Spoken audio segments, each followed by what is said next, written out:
Another ad, you say? Another ad it is. This one is a special ad to remind all those listening, or may just be starting to listen, that we are traveling to Barcelona 2026 to complete the Barcelona Marathon. This is your sign to sign up for Barcelona Marathon in March of next year. You can visit www.anygivenrunday.com, go to our marathon trip page, and you can look at the trip, book the trip, and get involved with us as we travel. Next year's places are limited. We have increased places, but they will sell out quick. So please ensure to get booked on, and we will see you in Barcelona. Let's get back to the episode. PB's not included. Easy E, how are we?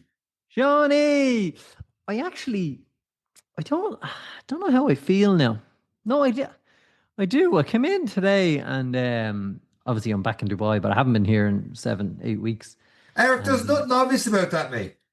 Like last week was Milan. The week before was you came back from Switzerland to Milan. The week before that you're in Mozambique, and now you're in Dubai. Like you're in all over the place, and you're like, obviously I'm in Dubai. No, it's pretty far from obvious. Well, listen, people were giving out to me saying, I apologize. It is obvious because of social media last week you were in Dubai.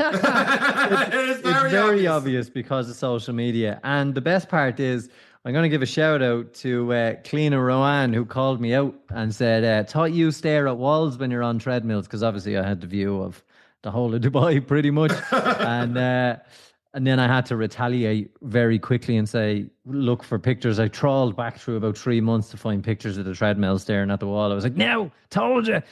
Just to prove a point. To prove it right. But you kind of forget people listen to us. That's the scary part. It's a good part, but it's the scary part. But yeah, thanks, Cleena. And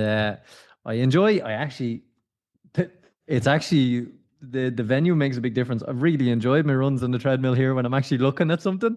It's absolutely amazing, the difference. You were looking lean in that video, and how was it getting the tables turned? So you had a track session. I saw before the 37 degrees, and I looked every inch of it. We got a picture afterwards. You looked like you went through the wars and that, but then all of a sudden the mic is on you. You're getting asked the questions and all the rest. And I love it because a couple of weeks on the podcast, I can't remember what episode or even if it's come out yet, we're talking, you're like, I don't like doing that side of social media, being in the camera. Next thing I know, there's Eric Lawless and his big head looking lean. Looking lean, yeah. I have to say, that is the first time I've actively gone, like, hello, I am this person from here. And I felt so awkward doing it. So when Monroe was here, Monroe used to do it. Like, Monroe was always like, yeah, we're with the podcast and this is Eric. And I'd always be hiding in the corner waving. And I was like, right, I wore the t-shirt though. I was like, listen, there's a lot of runners here, and I'll wear the t-shirt down. And you get out of the car. I actually had sweaty palms going down. I didn't know, was it because there were going to be 60 strangers there? Was it because I knew how hard this was going to be?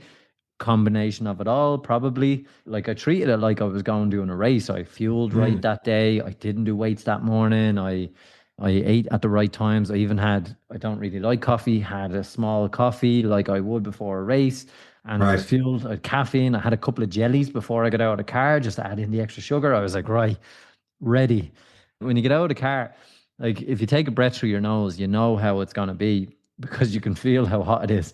And you're like, oh no, this is going to be tough. I took the picture of the track more so, okay, to let everyone know I was actually doing a track session. It's been, aside from Barcelona, and 2, maybe 3 runs in Mozambique where I chanced it outside. I haven't ran really outside or in that kind of environment in a very, very long time. A couple of runs in the early mornings here on the beach when I was trying to get back into fitness and stuff, and a couple in Doha, but wasn't not quite the same structure. And it was Dubai Creek Striders are the club, and I was just like, you start to feel the buzz of people coming, and everyone kind of knows what we're getting into for. It's 12 by 400s. But then it was like, this is actually a VO2 max. Because usually with intervals, you're looking at least 60 seconds, maybe, of a break. It was like, no, 30-second break between each rep. I'm like, oh my God. Yeah. And I was like, it's going to be. And then it's like, choose your poison. So they give you the leaders. And it's like, right, this guy is running at this. Some of them are running at a 2:35. Some of them were running at 3:45, 4 minutes. 4:10 all the way down 5:30. So there was a pace for everyone. It was like on the treadmill, I've been doing 4:10s, 4:25s, but having 45 seconds, which you don't think is a lot, but an extra 15 seconds is a lot. Then I was like, oh, be brave. I'll try the 4 minutes. I went off, and I don't mean disrespect to the guys, but the first 200 meters were always at 340, 345, and I was like, I'm going to kill you. If only you could catch them, Kill. Oh, if I had the energy when I got there, but I didn't. Like, in fairness, like they do a great job, but then they realize after 200 meters and then they hit the brakes. But at that stage, I'm already goose. Yeah, too late. So yeah, I think in that sense I learned my lesson. Should have went because everyone gets excited, you know. It's not necessarily a machine, it's a person you're following and the adrenaline rush to get going. Okay, we're going, boom, boom, boom. It's 50 meters before you realize and settle in. So I understand. But after 8, I blew up. I was gone. I was done. Didn't I was done at that pace. I couldn't keep doing the 345 starts. I was like, I just can't. It was You one of said those so. like, don't look at the Sorry. watch, but like I Yeah. was 100 meters in going, man, this is fast. And then I'd look down and be like, yeah, okay.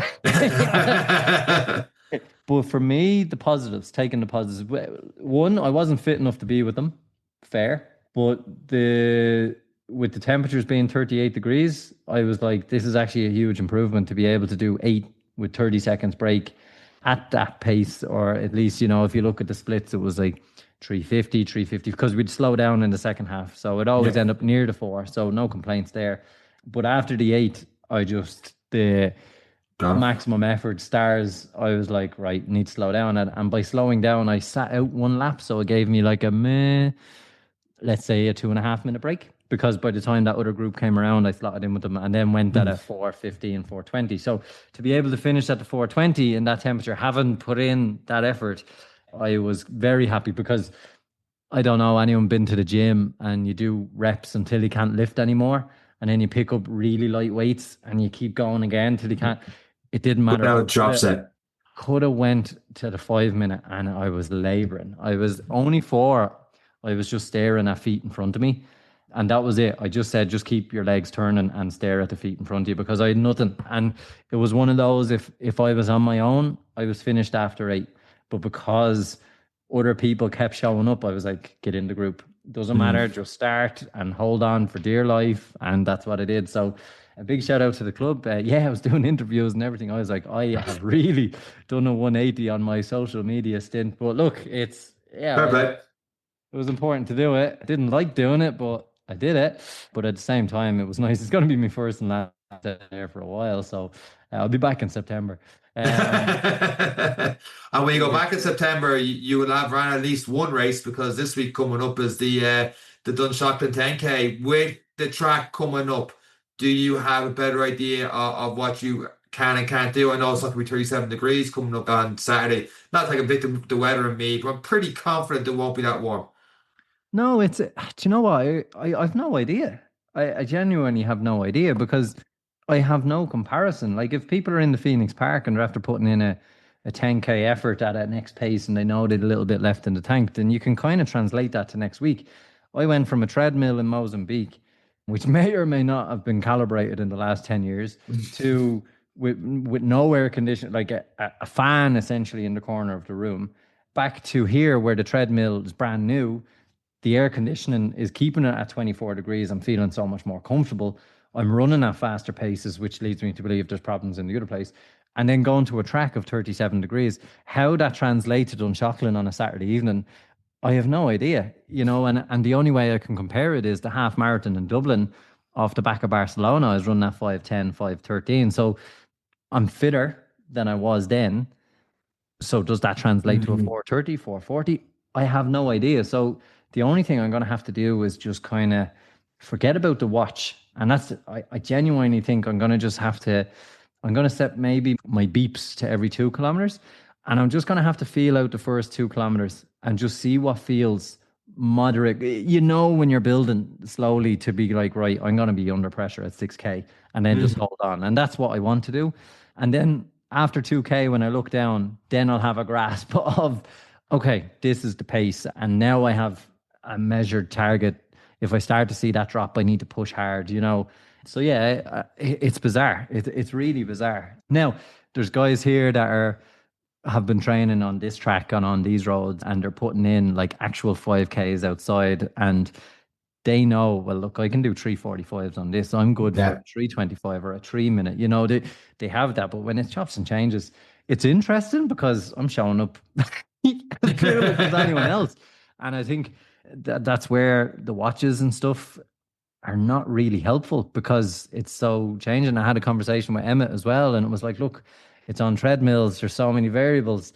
We're using watch heart rate, we don't know. We don't know how it's looking, but we do know I've gotten fitter, and Okay. that's one thing. So, will it be? I'm hoping it's less than 50 minutes anyway. That's a start. How much less? We'll find out after 2K, and then I'll do my best to hold on to it. And that's essentially the plan. And then it's actually only really after this 10K in Dunshaughlin I'll know what my capabilities are. Look, it's a 10K. I've showed up to marathons in worse shape and have had the attitude if I blow up, I can walk. If I blow up with a 10K and reduce it to a slower jog, it's only 10K. The finish line will come at some point, and it won't be 4 or 5 hours later. It'll be 4 or 5 minutes later. So that's the plan anyway. I can verify that, and so can the people who were at Barcelona a couple of months back because you've ran more since then. You're probably fitter now than you were back in March for that marathon. Barcelona was my training session for the Dunshaughlin 10K. What? So yeah, but no, it has gone. Training has gone really well, but again, it's so many unknowns, and that is what's making it so exciting. I've never been in this, and I don't know. Maybe it's better not to have a gauge. Maybe it's better to show up Just stupid go or out and enjoy it. yeah, to be just like, right, it's going to be a hard run. I'm going to get sweaty palms, sweaty feet, but the first 2K and then just see what's there. Forget about the watch. And one of our guests spoke about it. Just run. Dave McCarthy, I You're think, the, spoke on yeah, yeah, it. yeah. That he just said he just doesn't like running with the watch. He just goes on field and he gets to the end. He just knows that final turn when he sees the time and go, oh, I did that. And speaking of which, that worked very well from recently down in Cork. If he went that medal, he came second in the 10K event.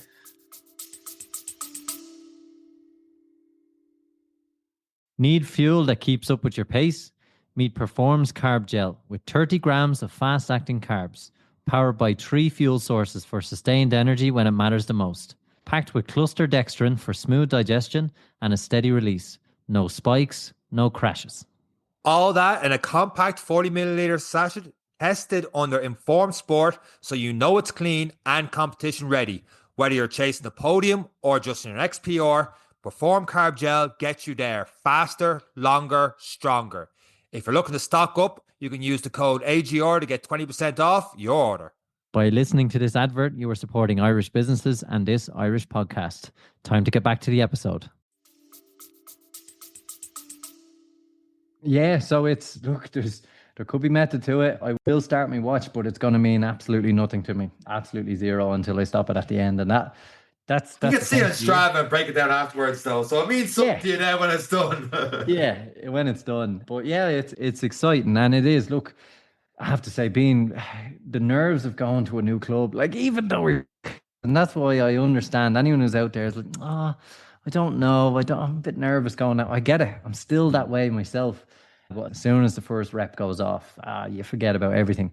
As soon as you start running, then all of a sudden you're a part of it. It's not like in football back in the day, you kind of have to prove yourself over a couple of weeks to see your ability, show up to a couple of matches, put in a shift. With running, all you have to do is run. Like it's and there's paces, there's different groups, there's this and that, and all you have to do is show up for you. And that was the best part. Within 5 minutes, I was part of the gang. No one cared who I was. I was just a different Yeah. color. I was just a different color shoes that someone else was following. Like it was, and then a few high fives at the end because it's a tough session, and then everyone gets on with their day. So yeah, it was really really enjoyable. Yeah, you probably aren't pushing that hard either, but all those people No, around you, like, I'm jumping in that next loop. I think that 30-second rest would have dropped to 45 to a minute to give yourself 5 minutes. I might go again to, I'm stiffening up now, I'll go home. yeah, it was tough. It was, but look, it's good. You wouldn't do it on your own. That's why when I seen the 30 seconds, I was like, oh my god. And look, temperature is what it is.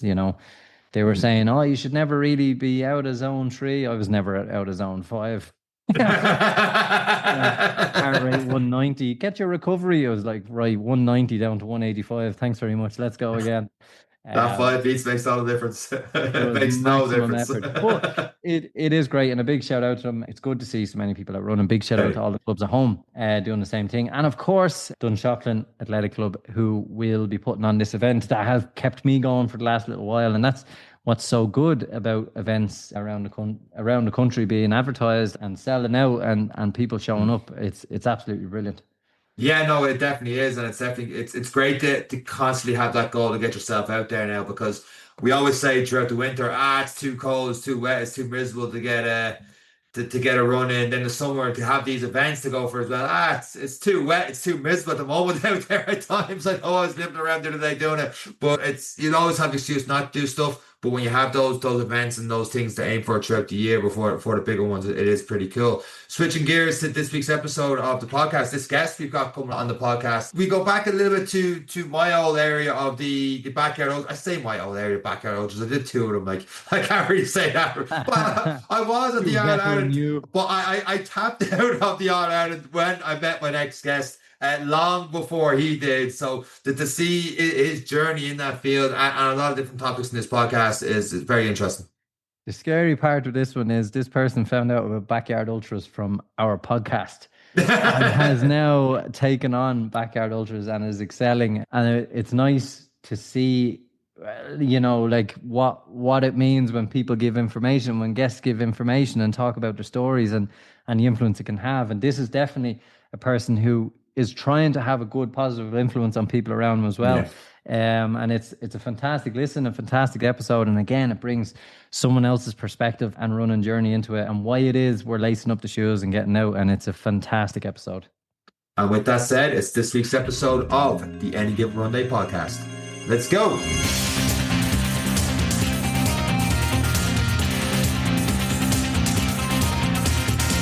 Our next guest on the Any Given Run Day podcast is an ex-elite soldier turned coach and a dad of four who recently came third in the Northern Ireland 100, has represented Ireland in the BYU World Satellite Championships, as well as coming sixth in the All-Ireland Backyard Ultra last August with an incredible 34 hours and 230 kilometers plus of running. Sammy Lupari, welcome to this week's episode of the Any Given Run Day podcast. How are you getting on? Not too bad. Good. Mouthful for you there. As usual. Say Northern Ireland again. No. See, that's what I tried not to say. So I looked at Northern Ireland was what I meant to say, right? And I was like, yeah. What's the play, the Sammy, point on that? Sammy, say it. Say it, Sammy. Northern Ireland. Northern Ireland. I can't say it without adding in the accent. I think it's an absolute brilliant name. You say anything. It is so good. What a name for an event to be held up the north. Sammy, you are so welcome to the podcast. As Sean has said, quite an impressive amount of accolades. A long time running as well. So there's a lot of stuff there. But people always get a fright when we list off the accolades and they're like, can you never bring on people who are just normal? So Sammy, right now you don't sound normal. Oh, I'm completely normal. Tell us how normal Sammy got into sport, if you don't mind. Really, through school, I played everything. I was the type of child that wasn't really good in class, so I volunteered for every sport. I played cricket, rugby, football, anything just to get out of class, to get away. That kind of followed me through. And then whenever I left school, rugby was my main sport. In school, basketball. And then once I left school, rugby was my main sport then. When you look at the likes of team sports, and we talk about this a lot, it's actually been a theme we've covered quite a lot, is people who transition from foundational sports as a kid. And your Instagram handle is Dad's Ready for Anything. Where did that name come from? And I'll ask that first because I have a follow-on question.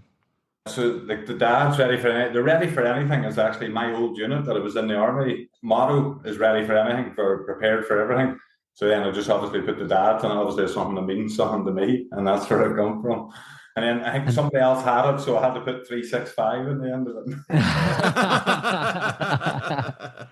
it. But when you look back, and obviously I asked this with the influence, I'm going somewhere with it. When you look back at your sporting career and through childhood, and we say career, it's that time from young age, foundational sport. How important is sport in the life of a child? One, looking at yours now, obviously, look, school isn't for everyone, and it's not, and particularly for males. I think to certain ages and maturity levels, it's a difficult place to keep focused, to keep everything. Whereas sport, a lot of people will thrive, and it's a common theme. Even when I was in school, my head was always looking at what sport could I play, as opposed to I don't really want to do French. But how important are these sporting teams of and a variety of teams for kids? How important were they for you, for obviously the foundations for your career, ready for anything all the time? And how influential is sport for kids? So coming back to the first one, the fact that I came off rugby into whenever I first joined the army, I hit the ground running and was like one of the fittest in the platoon, where everybody else had to kind of catch up. The rugby we played, obviously at that time there was no strength and conditioning. Our strength and conditioning was our mate on our back of our shoulders running up and down the hill on a wet Thursday night. There was no gym, but it definitely stood me in good stead then whenever I joined the army. And then leading on, now that I have kids, like my kids, I have 4 obviously, and all different age groups. Like my eldest is bookworm, loves books, loves tech, but he's still like, he goes out and he plays football, so up in his local team. With the fact that you have 4, it's hard to do everything, but they do running, football, and then basketball is like the 3 sports. So you imagine what the running's like in my house. I'm surprised I have time to do anything. But it's not too bad because they kind of fall in and around the same time. The wife, to be fair, takes the brunt of the running, the taxi driving for that. And I do my best to turn up. But like as far as like team sports and that, it just, even just being in and having somebody to push you, or like you want to be with your friends, and like having somebody to push and a wee bit of competitiveness, I think it doesn't go a long way. Because if you're not in that, in the competitive side of things, you've nothing really, you're not pushing for anything in my eyes. And like definitely there's one thing, like my kids see me training all the time, and bar really the first one, the 3 that come up behind are constantly torturing me, looking to go running. So my son literally just took his first communion, and his communion money went in a pair of Hoka trainers because he sees me wearing. We had a pair of Hoka trainers bought for him for his birthday. So like it's very influential. But you can see it translate then whenever he's out on the football pitch, whenever all the kids are racked, and he's still running up and down the pitch because he just keeps going. He's just built that wee engine, jumping on top of me at like 5 o'clock on a bank holiday Monday morning to go running. How good is it to feed off that energy as a dad of 4? So it's dad's ready for everything, mum does everything. That's what we're picking up in the first place. Well, I take them out and tire them out for it first. You tire them out. Mum does everything. So big credit. And it's always, of all the guests we've had, the other half, it's a team. And when one is thriving in one, it takes a team to do this, as well as with a family of 4. But how energetic do you feel? As well as, I suppose, we always say seeing is believing, and when you can see, you can be. So when the 5 o'clock on the Monday morning comes, how important is it for you to keep showing up so that they still have, because let's be honest, of all our dads, my dad is my role model, Sean says, and that is the hero you have in your life at that time. So how does that make you feel when 5 o'clock Monday morning comes on a bank holiday? I absolutely love it. The only one I struggled with was last Monday after that 100-mile race. But I'm more than happy to get. But like that Saturday morning, Sunday morning, whatever it is, and he comes in, and I'm pretty easy to get out of bed at that point. Like the fact that he wants to go out running is class, and it's just something that me and that, like he's 8 now, like that's all the age of him, and we go out for a wee bit of a run, and he stops because obviously he sees me snacking whenever I'm eating, and then he has to get his sweeties. And push on, but it's good. And like obviously the next ones are coming up and they're a wee bit younger, but definitely like they'll be with us in I would say the coming years without a doubt. I'm still motivated. If Sean wants to go for a run, I have to know if there's sweets involved. Else I'm not going. Old habits die hard, Sammy. But it is great to be involved and to have, I suppose, kids who are in football or are taking the look at running. When you look at then the start of your military career, then we look at some of the events you do in terms of mental toughness. What brought you towards the military style of a career? And then from there, what did you learn about yourself? Because I know from mine, in the first couple of months of training, you learn a hell of a lot about yourself, about what you thought about yourself, and what actually you are is one thing that helps. What was it like for you?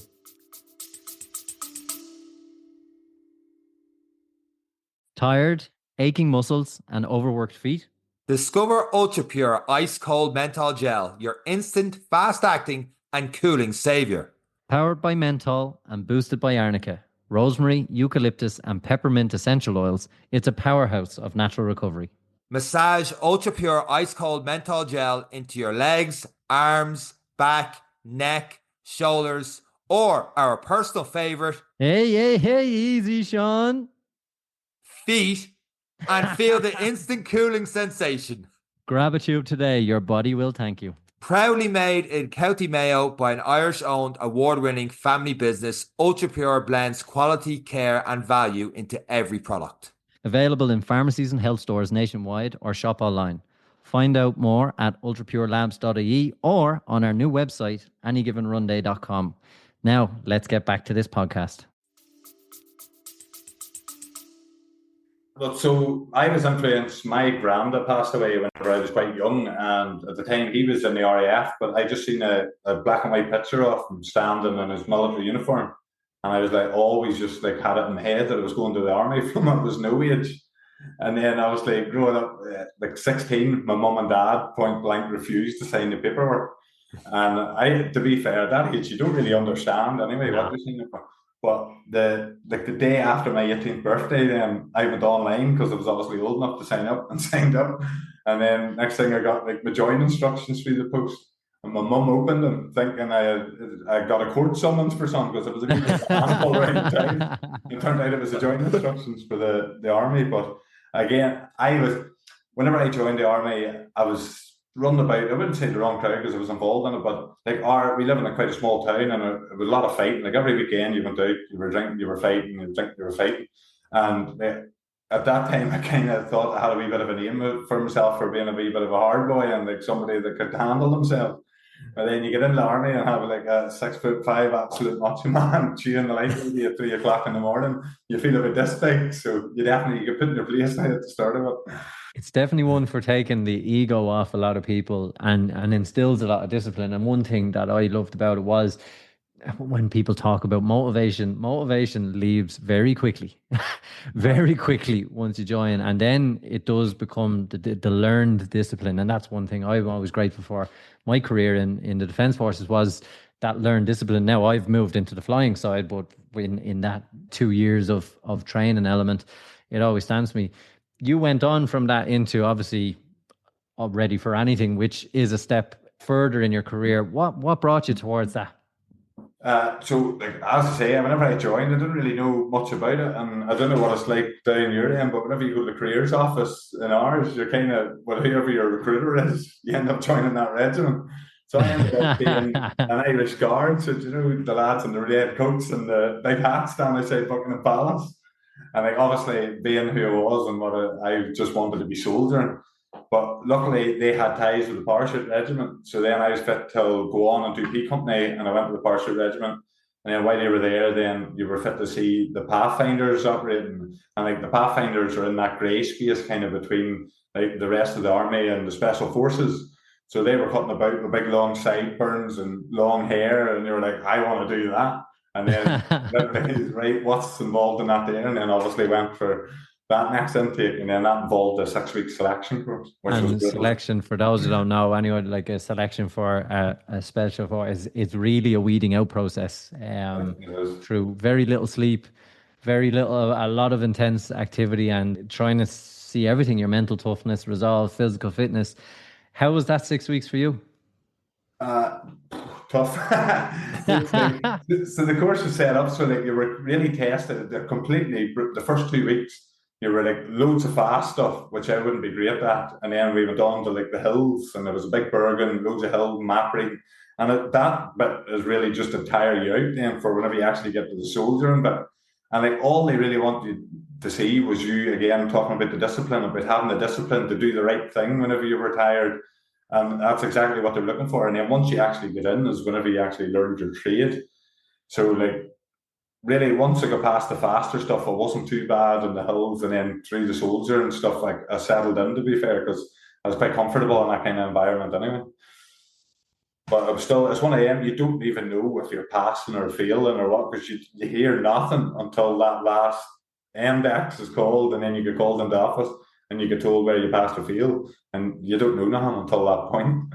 It is definitely a race with no finish line anyway, and a bit like some of the ones you've taken on. And I suppose we'll touch on some of that mental resilience that came out afterwards. The transition out of military life and into, obviously, you played team sports. I hated running, and I say that as one of the bigger running podcasts. I hated it. And in the military, I hated it. And it was only probably after the training, one, I had a base level of fitness that was phenomenal. But on that base level of fitness, I did a marathon with Sean, and it was the worst day of my life. I thought I could run anything. I'd been days in this and days in that, and I can keep going with no food, whatever it is.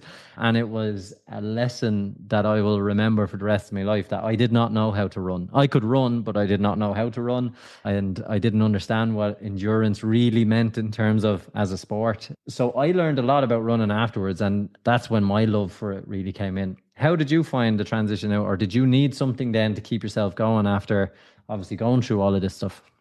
That's exactly it. So I come out right in the mouth of COVID because my wife was pregnant, and then I didn't get back in, so there was no resettlement or anything like that. And then it was all just kind of up in the air, and then next thing I knew, it was out, and I was like, "Oh, was it?" So I think all the things were like I was planning for people leaving dues and all that. Like I had none of that. And then it was about 8 months or so after, it's just like it all kind of the pressure then of being out, not having that monthly wage coming in every month and being self-employed and having to get it. It all kind of come on top, and then it was just like one thing after another. It was just pure pressure. And like them whole 8 months I had been out, I had done very little. So like everybody was, well, I'd done a bit over lockdown because there was nothing else to do. And then after that, I was just like work, work, work, work, work. And then I just stopped looking after myself completely.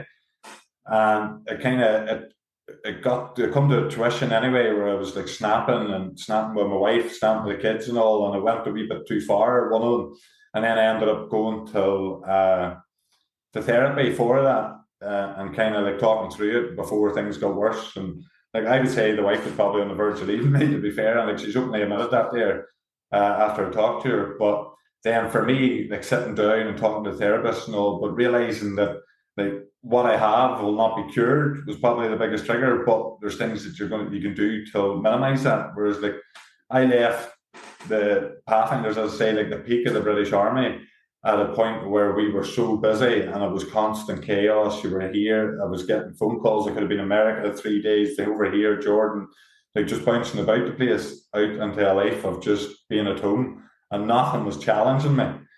And see, once I kind of started filling that void of being challenged, then like it really, I was like the turning block from the rock bottom on the way back up for me. Like definitely, obviously talking about it to begin with, but turning it round and starting to challenge myself and having something to drive towards was the turning block for me. Can I ask about therapy? Being Men's Mental Health Month, coming from where you come from in the background and the bravado and everything that comes with it, and you have to leave home at home when you do the jobs that you do at certain times, mission focus and everything else. It's always with you, but you compartmentalize.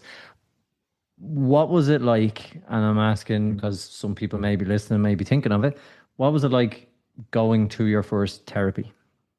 It was probably the worst, to be fair. I think the I knew I had to go because I was starting to build, like there was friction with my wife and there was frictions with my dad, and like I was just falling apart. And at the same time, obviously I was over in Northern Ireland. A lot of my colleagues were like England and stuff, and there was a lot of suicides happening. And I was like, I do not want to end up like them. I need to nip it in the bud now. And I knew of a friend that had been to therapy, so like that side of thing for me, it wasn't too bad. But actually, like lifting the phone, it was the day, like I launched a dinner plate across my kitchen table and I could see the fear in my kids' eyes and my wife's eyes, and I walked out the back and I went for a walk. And funny, I bought a packet of cigarettes as well to calm down, and literally sat, I lit a cigarette and was like, right, and I lifted the phone there and I like Googled and it just phoned. I was like, because if I don't change now, I'm going to ruin everything. And that was like, as I say, that was my rock bottom. And it was just, that was probably the hardest bit for me. And then being fit to go to therapy and talk, and then being fit to open up to my wife so she understood what was going on, then made her able to support me through it rather than wondering why is he being an absolute prick and stuff like that. You know what I mean? So like even now, she's been brilliant, to be fair, fantastic, and like she could tell if I'm getting agitated or there's a few pressures, and she'd just be like, "Why don't you just go for a run? I'll sort this," or like I'll do this for the kids, and she just sends me off for a run. It's great. Mums do everything. less. If she doesn't change the name on Instagram after this. He's still ready though. Sammy, I love my job as a coach, but to go from like, not that I don't get me kicks out of and stuff like that, but to go from like you said, like a day after you turned 18 and you always wanted to get into the army, and you said parachute regiment. So I only imagine you're jumping out of planes and all the rest, and my imagination goes wild in that. Maybe I'm right, maybe I'm not. But to go from that end of it to on the gym floor, yeah, there's kicks out of it and stuff, but those two worlds can't compare. Like you're in a pretty safe space doing that. That transition, how long did it take, and when did you know, okay, the coaching role is for me? So like the gym that I started working in was my cousin's gym, and he had opened it up, and he had asked me to kind of come for and give him a hand because he was starting to get a bit busier.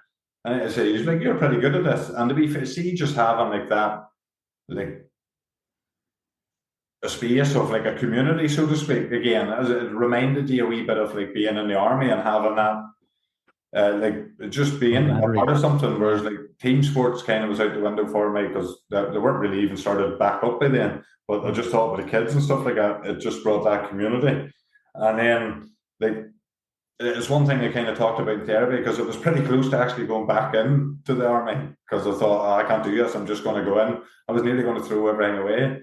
And then I was like, no, you know what? Like I come out to be at home with my kids. My eldest son had autism, and I was leaving him, and he was absolutely home. And the wife was picking up the pieces for about a week, and I was like, it's not fair on her. We just had our third kid at that time, and I was like, no, look, I've come at home. I'm not going to have all of that.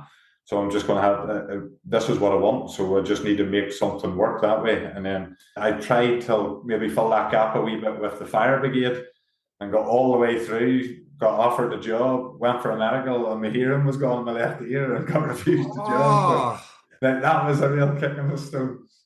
So then obviously I went more into just kind of like the PT. And then through the PT, then did you just, is it the simple signed up for a run, fell in love with it kind of thing, or the running come from mental health, or where did the running come into it? So the running come into, we kind of started getting back like with some of the lads that had got out, and one of our friends he was diagnosed with terminal cancer, so he told us that in October. And it was something that me and him enjoyed doing because he lived down in Wales and he didn't go home that often. So at the weekends, we maybe would have cycled out and run the mountains, or went like cycled down and done an outdoor swim and cycled back because obviously my family were living at home. And just sitting down, I got quite good at thinking with my thoughts. And like at that point, that was the first time really outside of actually training because I had to be fit in the army that I'd done it for fun. And I was like, right, I have to do, well, it's not that I have to do, but I just got out running again. And it was more so to clear my head with trying to come to terms that my best friend was going to pass away in 18 months, I think he was given. He only lasted till the April. And like, I would have been out running and chatting to him on the phone or chatting to him on the phone off days. And we'd met up in the February and you got there and then you realised that wee group of 5 friends, like I wasn't the only one that was going through the things with mental health. The other people that got out were doing the same. So then we started talking about that, and then you realise, like, yeah, we're talking about this, and we think this is bad for this lad's looking at the end of his life and however long, and he's planning that, and he's accepted that. So that was a big turning point for me, whereas I was kind of like, no, you need to accept this. This is you now, and do something about it, and stop playing the victim. So rather than sitting back and waiting, and then after that, I just kind of was running, and then he always enjoyed hearing about how much clip I was in and that. So I was like, oh, I'm going to do this. And at the same time, I come across Keith Russell's podcast, and he was talking, obviously, backyard ultras, everything. That's the first time I had heard about it.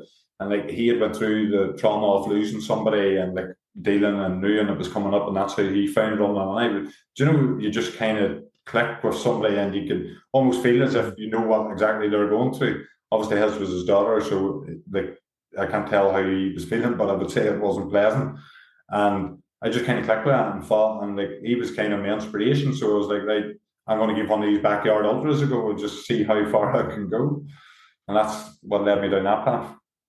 And then you went backyard ultra number 1, and When I did my first, I went up hills and stuff like that, and I got me 15 hours, and I was pretty happy when Eric pretty much carried me into his car on the way home. You went a lot further in your first one, Sammy. Yeah, 29 hours. It was quite funny because I was like, there was ended up, there was only three of us left. I was like, how have I ended up here? How did that happen? Sammy, you hit me with something weird before we started the podcast. You said you'd never ran a marathon before. No, I've never run a marathon before, no. And 29 hours, my maths, I know 24 is 100 miles. That does a lot more than a marathon of 26.2. How did you go from like not running the marathon straight into 29 hours? Obviously, there's a bit of a gap there, but what happened? Yeah.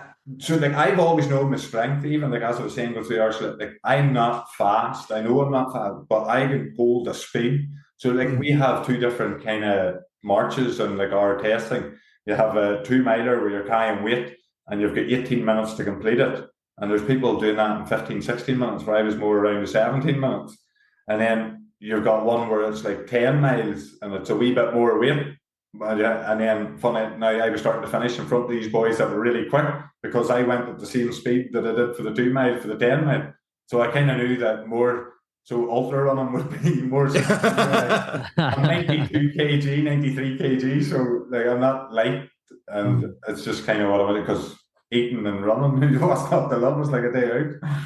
You're a man after my own heart, 92 kilo, and I love eating more than I love running. It's Exactly. and it is something we're built to last, not for speed, Sammy. And that's what I keep telling Sean. That's what I keep telling him. I'm 90 kilo now myself, Eric. I kind of take a page out of your leaves at this stage. You heard it here, Sammy. He's trying to be like me. So when we look at that, what was this the first real big event you took on in terms of you transition? Like, perspective is always amazing when you walk a mile in someone's shoes, like you did with your friend or like you heard with Keith. It puts a hell of a lot of things into perspective, but sometimes you need to see a perspective to understand what you're going through yourself and deal with that. And then, as you correctly said, you had to be fit, but now you want to be fit, and running is a want now. At what point then did you go from enjoying your 5K around your house to, do you know what? I'm just gonna, there's this backyard. I know you said Keith said, and that was a signing up point, but at what point did you realize, you know what, 29 hours, this is me, this is what I love? When did that then become the greater love? So like after that, I couldn't believe it. And then you were kind of looking around, and we and McGuigan was running, like, and everyone he enters, he nearly wins. And I'm just like that. God only knows how far he can go. Like, it's not even written yet. And I was like, there's levels to this here.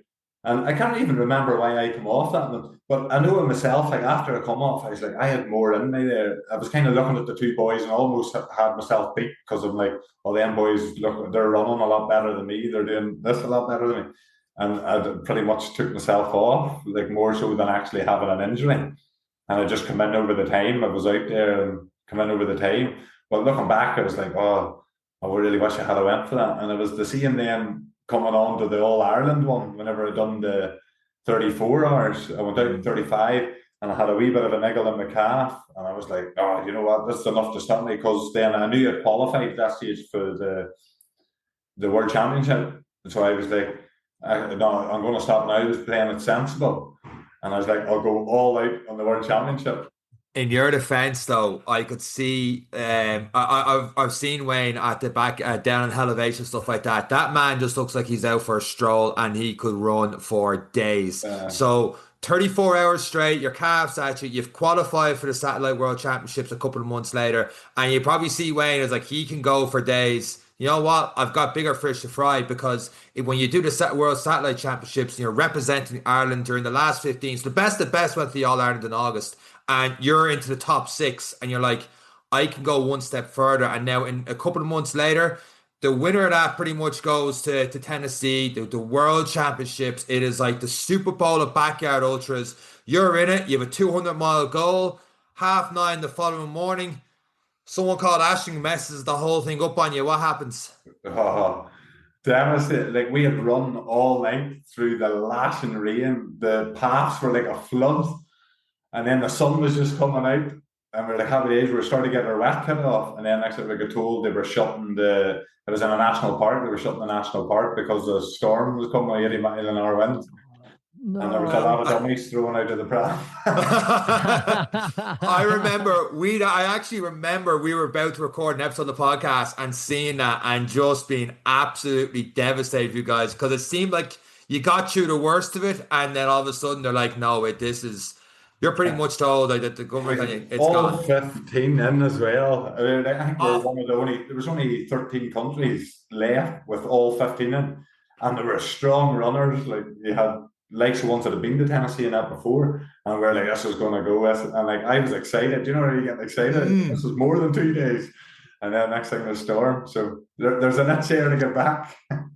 How is coming off something like that? Because I mean, we talked before on the podcast from the high of doing a marathon, completing it to just the depressing lows and stuff afterwards. You don't know what's next. For you to have built so much towards that, and then is it a little bit of not a relief that it was taken from you, but then again, you can get really to challenge yourself to what you could get to. Like you couldn't have done anything more to get to where you got to at that stage.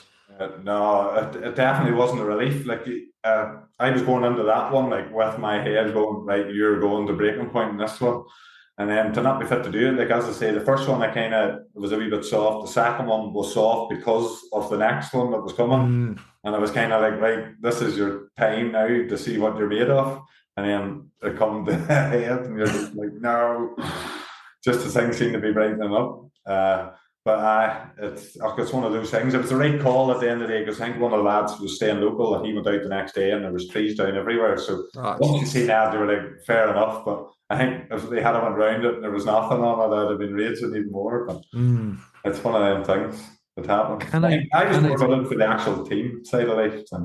Can I ask then about, obviously we'll touch on that again, being part of a team again in terms of ultra, but people are scratching their head at people who run for 4 hours, people who run for 12 hours, people who run for 24. What goes through your head when you are on lap 18, 16? Sean doesn't know what 16 feels like. When you're on lap 16, 17, 18 and beyond, and even into 30 plus 34, what goes through your head in these things? What demons do you fight?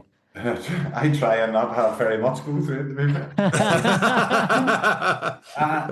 I just, like, I know for me, like, by the time I actually had done it, my friend had passed away. And I literally, every time I do it, I set my phone screen cover with a picture of him. And just, it basically says, like, he suffered so much, but he made such an effort with his friends. Like, his birthday, the week before he died, he was lying in a pub on a sun lounger because the cancer had swollen his belly. He couldn't actually sit up, just to be surrounded by his friends. And it was like, right, if he can go through that, I can do one more loop. And that's exactly what was on my phone. I still have it saved for the next time I go on. It's like, if he can go through that, I can go and do one more loop. And that's exactly the kind of thing. And then I'm just thinking about what I'm going to eat the next time I'm back. After 18 hours, it starts to get a bit difficult. And then I'm like messaging my mum, maybe, right, can you get in the shop and get some of this? I fancy this. In terms of training, you've no one pretty much better in the country to teach it than Keith Russell. He is coaching you through those things. What does a training week look like when you're building towards running literally for days? Yeah, well, so I actually got in touch after that all fell through. So I've done it all myself. But to be fair, I had listened to podcasts that he was on, and obviously I followed him. So I was watching what he was doing for going to Tennessee last year, and like some of the sessions he was putting in. And like I was a wee bit like that anyway, because they obviously struggling with PTSD, or sometimes I can't get to sleep. And I would just get up, stick the trainers on, and go up the mountain. Oh, wow. Go running through the night and then come back down, because at least that way, whenever I got up, I had a clear head. Well, I didn't get up, but I had a clear head then for the kids, so I wasn't just completely fatigued or whatever that way. But I'd seen what he was doing. And after that had happened, I was like, right, well, if this is happening again, I am 100% going to be putting myself into the playbook. If I can go out and finish third and do what I've done, I was like, what can I do if I actually learn how to run properly? Because like what he's making me do, I didn't do any of it. I just went out and enjoyed it, really. So I've had him on since October, and I kind of took a break from the backyard ultra for 2025, and then I'm going to come into it again 2026, because obviously the individual ones are going on in Tennessee this year, and then after that, it's back into the team. And I just wanted a bit of an adventure, to be fair. That's why I've entered. Like, I went over and done the fell race, the 3 Peaks fell race in Yorkshire. Again, it was a race that Si had done and finished like 7th at 18 years of age. And everybody was like, who's this kid here? Like, running up with all these professional runners. So it was on me and his brother did. So I was over and done that, and then obviously bounced straight into the Northern Ireland 100 then after that. And like Keith's coached me for the two of them. And I love the style of coaching, and he even says himself, because he's putting into like workouts into me, right? This is what we're doing this weekend. Like, it might be you're doing a marathon, you have 4-hour break and you're into another marathon, and then a 4-hour break and into another marathon. Like, obviously these are set things, and I'm like, oh, that sounds great. I wait to break it to the wife type thing, and but again, like, it doesn't actually go exactly perfect with how he uses it. So there's a bit of to and fro, and I can see normally I would get one done in the morning, I go back out in the evening, and then up early again in the morning to try and squeeze it in. So maybe not the 4 hours in between, but I do the best of what I can to get as much in as I can out of what he's given. What does it feel like? Like, I was sweating yesterday going to do an interval session for 30 minutes, just knowing like, oh, this is going to be hard. What does it feel like to wake up and know you have to run 3 fucking marathons in a day? I'd never run a marathon before. It wasn't too bad. What does that feel like to go, oh, geez, me long run tomorrow? Yeah, what is it? 3 marathons in the space of 36 hours. I know it's what he does, and look how great of a runner he is. So if I want to try and creep up closer to that level of what he's doing, I need to be putting in the work, and that's the way I am.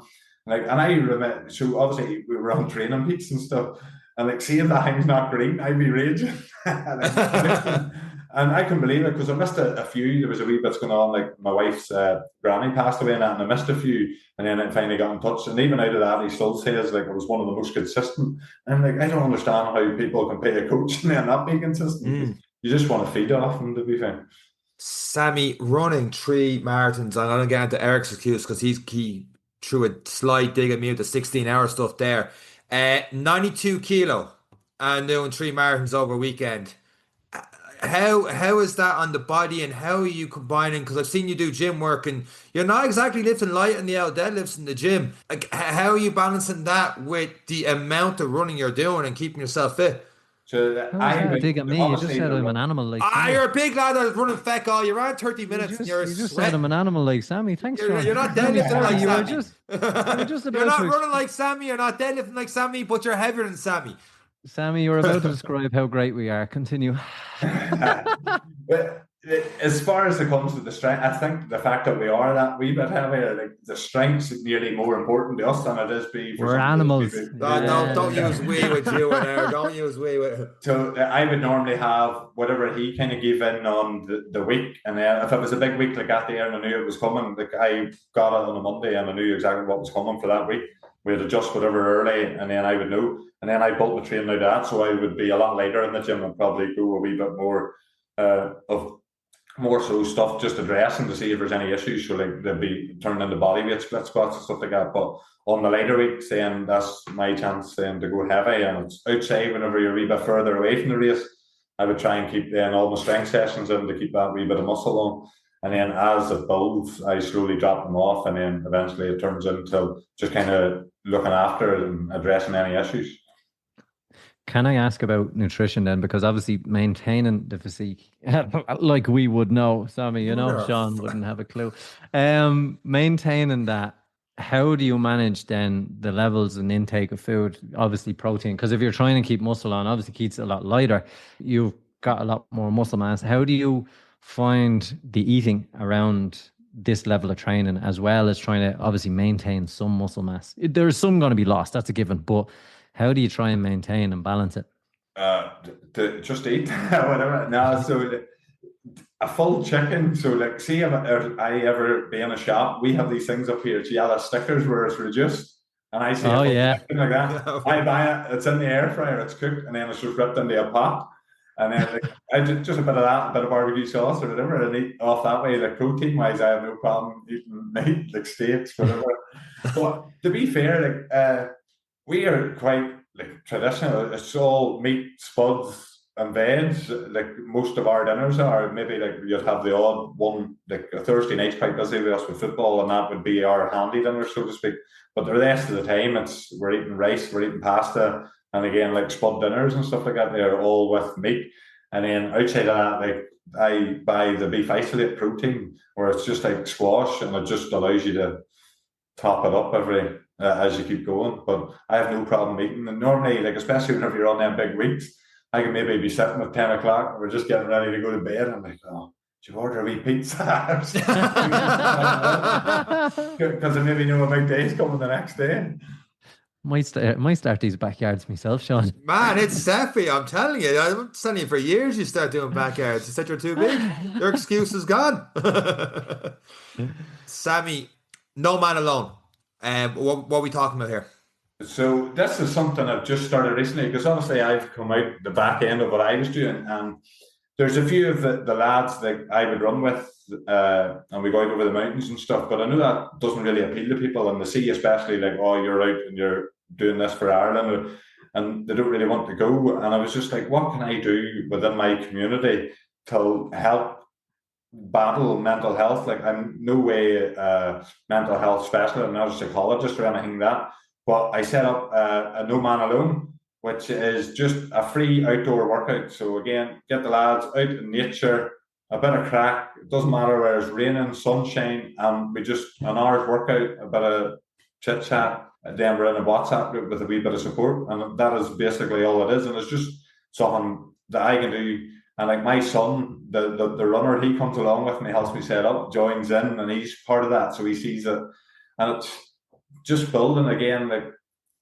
You lose that kind of brotherhood type thing, and it's just trying to build something like that within our area, because recently, we're quite a small town, but the amount of suicides has been shocking over the last 3 or 4 years, and it's just something I can do. There's loads of women's groups and stuff like that there going. So I just thought, right, what can I do? Originally, I'm trying to get moved out to the country. I wanted to get a bit of a shed and have a gym for to hold it. But I was like, no, you know what? I can do something now outside, a bit of space, and away I go. And so it started. And now, about a month ago, I came launched. There was 30 people within the WhatsApp group, and they're averaging 10, 15 people out for a workout every weekend on a Sunday morning.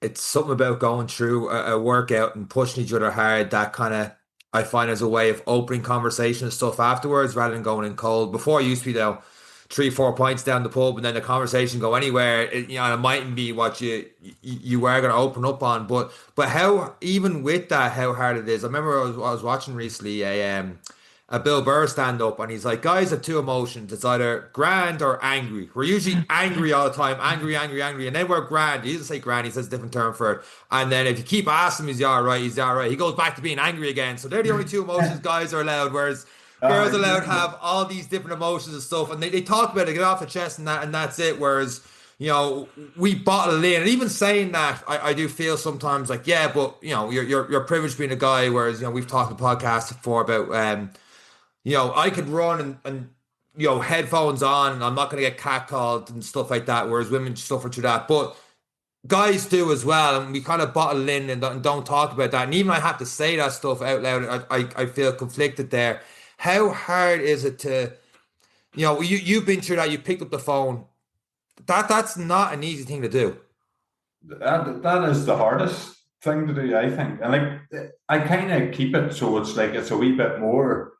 It's not so formal within that kind of thing of opening up, but it's definitely a safe space to do it. And I think if you build that wee bit of thing and people get to know you, and I am open about mine, because I think there's a massive stigma, as you say, about the whole thing of you got to be hard, you got to it looks as a sign of weakness, this, that, and the on. But if you imagine, I know for me coming, I have nothing to prove really, and that's why I'm thinking, well, I don't care what people think of me. I've done this, so if they think I'm weak for opening up, that's up to them. Whereas I think that is still in people's head, where it's no, I don't really want to say anything because what's people going to think of me? Well, I'm at the point now where it's I don't care what people think of me, and I'm going to talk about it, because it's going to take people talking about it then for other people to open up. And I do things, I've been on a podcast before, and after I'd done it then, I was getting loads of messages from lads that maybe were in the army and got out of the army saying how they felt and they struggled the same thing. And they're like, look, here's the number I use, and you're fit to signpost in that way until like what you use. So like just having people talk to, sometimes you're the first person then they come forward to and say, you know what, I was exactly the same as you. So opening up that and then being fit to say, look, I used this therapist, he was really good for me. I think you should give him a call because there's definitely things there that you need to sort out. It is something about us men as well. It's having a purpose and then feeling like you don't have a purpose. I think Sean says we've two feelings, you know, but we're actually very simple, you know, and I think when you don't have a purpose, you can feel very lost very quickly. And then you see other people, especially with social media now, everyone with apparent purposes online, and you're like, oh well, I'm up to nothing now myself, you know, and that's an element people comparison is always the thief of joy. And I think with blokes, it multiplies. I would probably say as you get into your late 20s and into your 30s until you reach this peak where you come out the other side like you have and gone, I actually don't care. I'm actually in a good space about who I am. And I'm like, I don't care what people think. I'll talk about it. I'll do whatever. And that's why groups like this, like ladies are fantastic about doing it because they'll get together for a coffee. They'll go to yoga. They'll do anything. They'll chat to each other at the school. You know, like they find outlets. They're excellent at finding ways to meet up and to do things. Whereas guys, it's either grand or angry. And, you know, we're not as good. And that's probably where sport probably keeps a lot of us happier, I suppose, because you meet people on a regular, you feel that sense of purpose, a sense of belonging, stuff you felt in the army, stuff I felt. This is where we think the idea of the smaller group of just guys getting together and having that shared purpose just for a workout for an hour a week or whatever it is to give some belonging. What way do you see this going in the future for you? Is it just to keep people local? Are you hoping to do more events with this or hoping to get it bigger? Or for you, are you just happy to just be in your community, help people you know, and hopefully those listening are looking for outlets and trying to find that element for themselves? So as I said before, it was just about at the minute just getting it started and getting it up off the ground and just seeing kind of what change I have. It's definitely something I would like to drive forward. And I know like there's a women's group and they've been given a whole load of money now for the next 5 years to be fit to do things for the community or whatever. And I would like to be fit to do something like that there for mental health. Like I have friends that have left the army now, they're now become psychologists, which are like they have been through the wars, like literally, and now they're on this other end. And to be fit to maybe have them come over and have a chat with them and do it that way, it's definitely something that I'm going to be like keep trying to roll and bring it forward. And the more people that talks, the better. And I think it's something that we don't do enough. Like as Sean said earlier, like men go to the pub and then I say you don't know what's being talked about after that. They're normally goes down the gutter and I'm like my friends.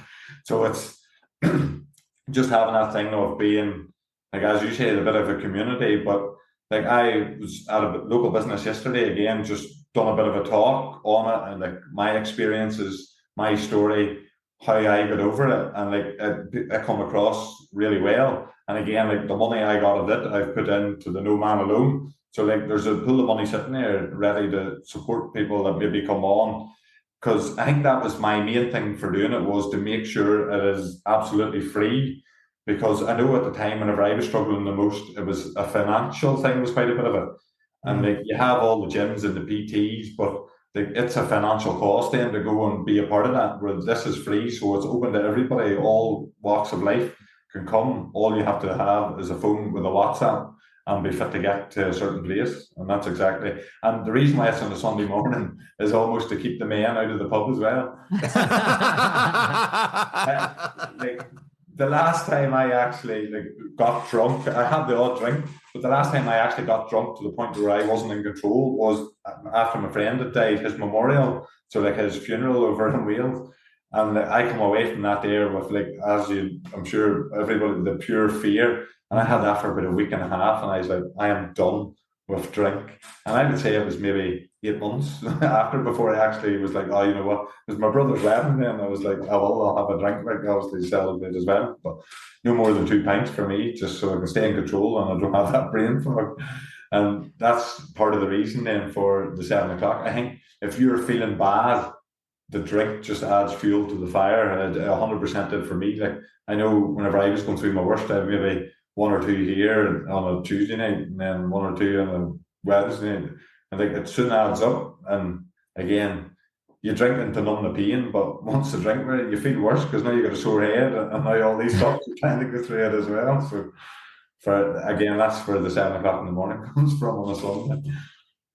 Yeah, 7 in the morning, man. I'm not having any points on a Saturday night. I'm in bed at 10:30 at the very, and even that, I'm like, I don't have enough sleep to be ready for a 7 a.m. session.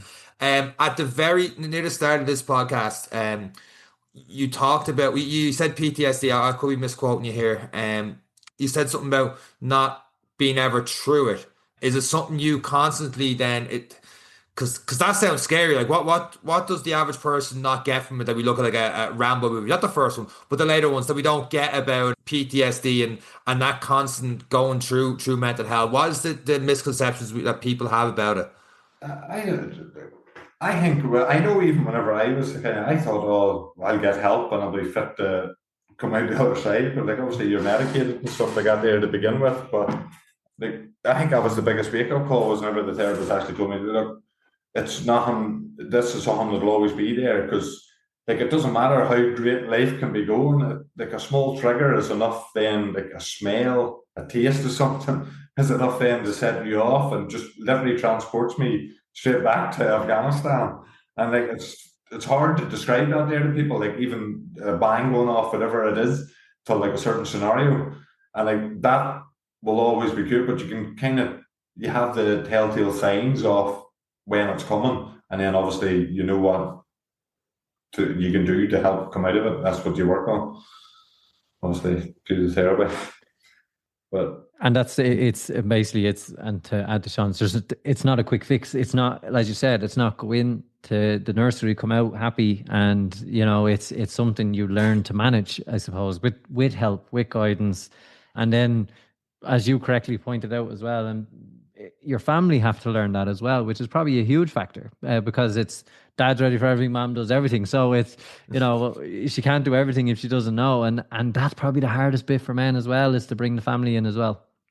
It was probably harder to tell my wife kind of what was going on than it was to actually tell the therapist. But I kind of give her an insight just so she kind of understood what, like, maybe if she wakes up in the middle of the night and I'm not there because I'm running around the mountain, she knows why. But to be fair, I would send her a message, so if she does wake up, she would put to look at the phone. But like, the better you get better. You kind of know, like, if pressure start building outside, then I would start taking, and it is just taking time for yourself. Whereas, like, that was something I wasn't doing because I was like trying to build my business, trying to do this, trying to do that, and it was just like, say, jumping into a car and driving at 100 miles an hour. Like, the car's going to go bang. Like, your body's actually in. You're going to get jumping in and go at 100 miles an hour, no matter what it is. It's going to go bang if you don't, like, stop and give it a service and look after it, you know what I mean? And that's exactly, like, it's kind of taking these hindsights of the things that I kind of learned with therapy and putting that in. And to be fair, like, daily gratitude is probably one of the biggest things for me. Like, I have it written down on a wee sticky note that sits in my van, because I clean windows as well throughout the day whenever the kids are at school. And it literally has my three things, like, my family are fitting well, I have a roof over, I go home to a bed with a roof, and we got food on the table. And like, that is the only, like, as I say, I don't care about anything else. That's three things I care about. And my family are okay, they're provided for. Anything else outside of that there is just like, it doesn't matter. And I just keep bringing myself back to that and trying to live in the present rather than trying to think, what's this going to look like in maybe 5 years' time? I'm just trying to stay in the present and live day to day. Sammy, you do, Eric's touched on it a few times. He's really getting this mothers ready for anything off the ground there. You do I need to get the wife trained and get it locked. Yeah, you have a perfect tag team there. I'm telling you, there's something there in there. That's gold. I might have to deal with the kids then. Tell her not to listen to this. I'll wait till they're older. You do online coaching, though. You do online programming, don't you? Yes. The Ready for Anything 365. For anyone listening that would love to get involved in a program like that, what does it involve? So like that side of life, again, it's online coaching. I know myself, like having a family, etc. Like you can't sign up to a gym and be like, I'm going to go there 5 or 6 o'clock every morning because you don't know what the light's going to throw at you. And like that's really the way gyms sign things up. And like online works for me because then I can choose, yes, right, I've got this workout to do today, when best just to fit it in. If it doesn't fit in, I can move it to the next day. So you're not like trying to work and meet the times. So I set it up and basically I get them in and it is all to specific to them. So they come on, it depends on what they want, what their goal is, if it's fat loss or whatever, and you set them up a program and you hold them accountable. Accountability is probably the biggest thing to help them get into that. And then I have other lads on that are kind of seeing the thing that I'm doing and wondering how they can keep a wee bit of size and do this ultra running stuff. And I would coach that as well. And it's all done remotely. Again, you just kind of learn as you go along. And the reason why I went remote with it, like I work in my cousin's gym and I have another wee gig where I take a business. Like all the gym stuff is morning and evening, and then my kids are at school all day. So if I was to go like full time in the gym, I would never see my kids. So I'm like, I do a couple of mornings and a couple of evenings a week, and then that gives me the rest of it. Then if I have to take the kids to football, take them to swimming. And that's exactly like why then I kind of went more so down the online thing, but still keep my hand in on the gym floor because obviously you're constantly learning. And I think a lot of people like go straight onto the online, whereas like whenever you're on the gym floor, you can see like movements and how different people move in different ways, and it gives you a lot better picture then whenever you're getting form videos from people to actually help them and critique them that way. Couldn't agree more. There's stuff you see in a book, like I just follow the book and it goes to a real life situation. You see that person there, and you're going exactly the book's telling you like that. It doesn't translate, it doesn't compute, and there's different things like they're not technically pushing their knees out doing this, but if you give that cue, all of a sudden it fits exactly the way you wanted them to do it. It's just I think people should be on the gym floor for a lot longer before they go on to the online world because you can't. You can't replace that gym floor experience for a while before you go onto online. And it's great you're doing it that way. And I must say you're one of the most active people I see on Instagram. I don't know how I was going through your post today. So many going through, and I was only at March. And like, my God, I thought it would have been August now for when I seen him doing the backyard ultras. Like the stuff you're doing there is absolutely phenomenal.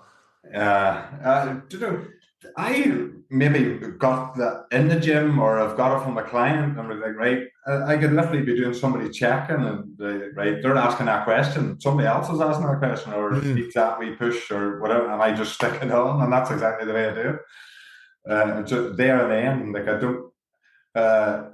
You get people like reschedule all the posting that like I definitely don't have time for that, and it's something that I'm going to start to make time for. I think because that's how you end up attracting the people in as well.